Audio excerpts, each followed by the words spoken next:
Madam, પેટની ચરબી ઘટાડવા માટે શું કરવું જોઈએ? તો 4 એવા ડ્રિંક્સ કે જે ઘરે રેગ્યુલરલી બનાવીને પીવાથી પેટની ચરબી ઘટાડી શકાય છે. તો સૌથી પહેલા છે કે એક ગ્લાસની અંદર 200 ml જેટલું પાણી લ્યો, તેની અંદર 2 ચમચી જેટલા તકમરિયા એડ કરો અને ત્યારબાદ કલાક રહેવા દઈને 1 લીંબુનો રસ અને થોડા અમથા ફુદીનાના પાંદડા એડ કરીને પીવાથી પેટની ચરબી ઘટતી હોય છે. હવે આ ડ્રિંક દિવસમાં 2 વાર લઈ શકાય.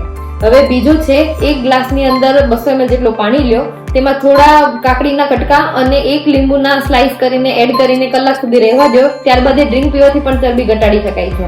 હવે આ ડ્રિંક તમે દિવસમાં 2 વાર લઈ શકો છો. હવે ત્રીજું કે 200 ml જેટલું પાણી લ્યો, હવે તેની અંદર 2 ચમચી જેટલો તજનો પાવડર એડ કરીને તેને ઉકાળી લ્યો. ત્યારબાદ એક ગ્લાસમાં ખાલી કરીને તેને થોડું ઠરવા દો અને ત્યારબાદ 1 લીંબુનો રસ નાખીને પીવાથી પણ પેટની ચરબી ઘટાડી શકાય છે. હવે આ ડ્રિંક દિવસમાં 1 વખત લઈ શકાય.